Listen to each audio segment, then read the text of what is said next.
जम्मू काश्मीरच्या उधमपूरमध्ये दहशतवाद्यांशी चकमक, एक जवान जखमी तर बारामुल्लामध्ये घुसखोरांवर कारवाई, 2 दहशतवादी ठार।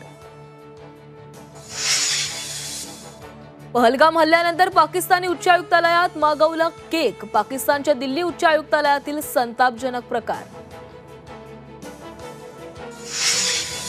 काश्मीरमधील स्थानिक विक्रेत्याच्या माणुसकीचे दर्शन, जखमी पर्यटकाला पाठीवर घेऊन सुरक्षित स्थळी पोहोचवलं, शाल विक्रेता सजाद अहमद भट्टवर कौतुकांचा वर्षाव। संतोष देशमुख हत्या प्रकरणाची पुढची सुनावणी 7 मे रोजी होणार। बीड न्यायालयात आज अर्धा तास सुनावणी झाली। वाल्मिक कराडच्या अर्जावर सरकारी वकिलांनी म्हणणं मांडलं।